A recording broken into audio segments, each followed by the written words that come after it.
Salut à toi! Si tu regardes cette vidéo, c'est très probablement que tu veux changer de métier ou que tu veux changer de poste, mais que tu ne sais pas trop par où commencer. Bonne nouvelle, c'est qu'aujourd'hui, il existe plein de façons différentes de trouver un poste. Dans cette vidéo, je vais te montrer étape par étape comment chercher un emploi de façon stratégique et efficace, même si tu veux complètement sortir du milieu de la santé.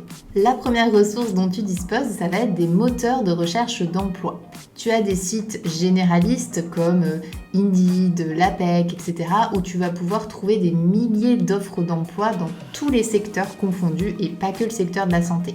Tu as des sites aussi qui sont spécialisés dans le secteur de la santé comme Staff Santé, Profil Médecin, Emploi Soignant, etc., etc. Il y a vraiment plein de moteurs de recherche d'emploi dans ce secteur.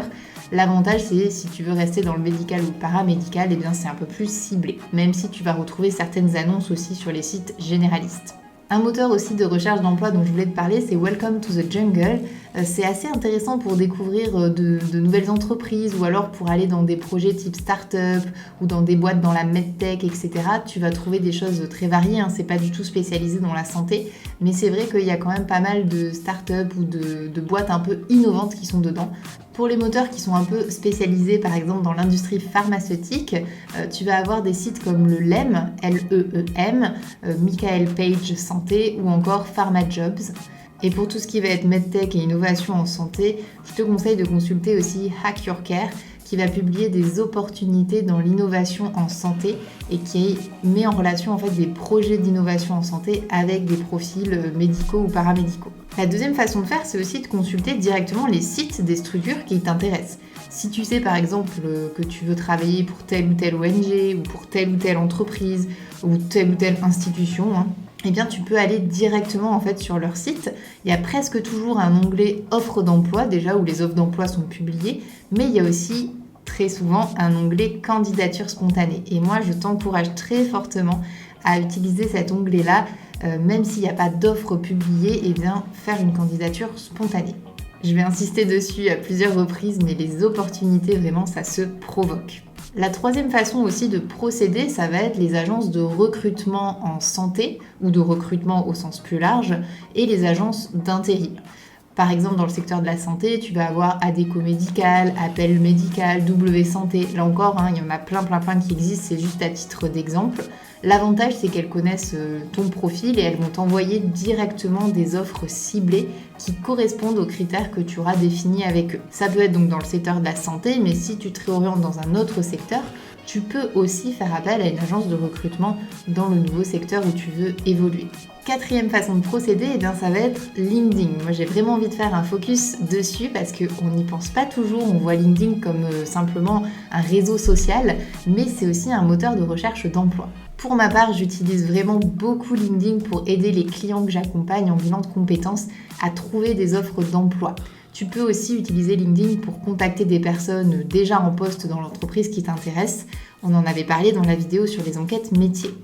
Cinquième ressource dont je voulais te parler, c'est les plateformes freelance. Donc si tu veux te lancer en freelance, il existe des plateformes comme Malte par exemple, où tu peux créer ton profil et être contacté directement par des entreprises ou par des particuliers qui cherchent tes compétences. Ça marche très bien pour tout ce qui va être mission de conseil, de formation, de rédaction ou d'expertise dans un domaine précis.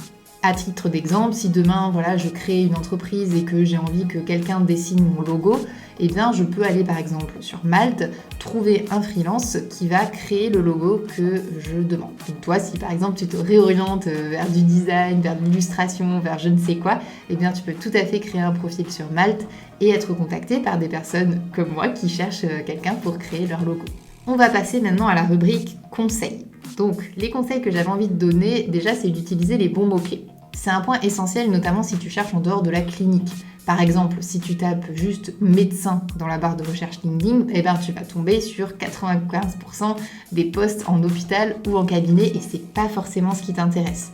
Donc si jamais tu veux rester dans le domaine de la santé, mais que tu cherches des postes un peu différents, en fonction de ce que tu recherches bien sûr, tu vas taper, je sais pas moi, coordinateur de projet santé, chef de projet santé, formateur santé, responsable qualité, etc.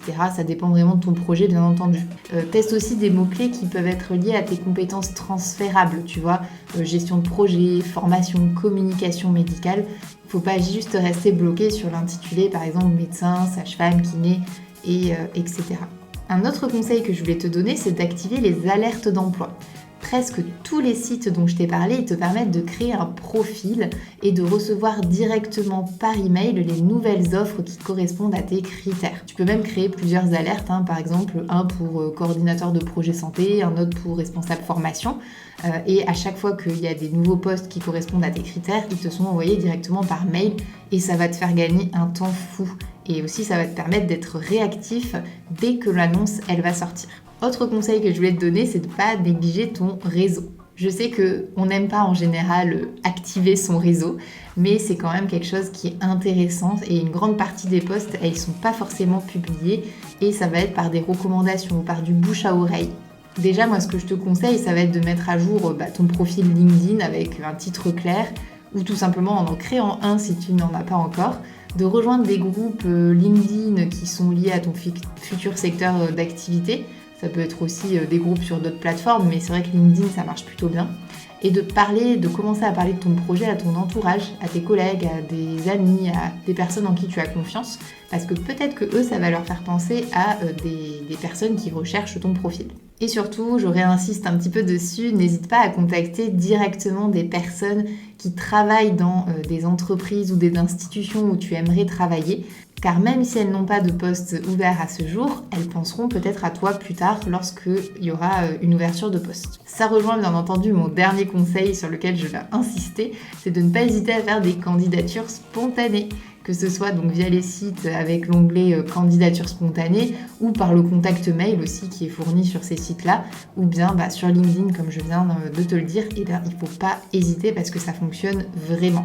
En conclusion de cette vidéo, je dirais que chercher un emploi, c'est un peu comme chercher un appart. Il faut savoir où chercher, mais il faut aussi être prêt à saisir une opportunité rapidement.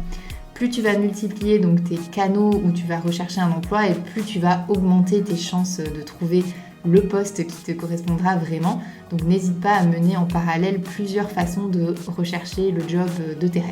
J'espère que cette vidéo va t'aider. N'hésite pas à me dire en commentaire quelle plateforme tu utilises déjà ou lesquelles tu vas tester. Et si tu veux plus de conseils pour ta reconversion ou ton évolution professionnelle, abonne-toi à la chaîne pour ne rien louper.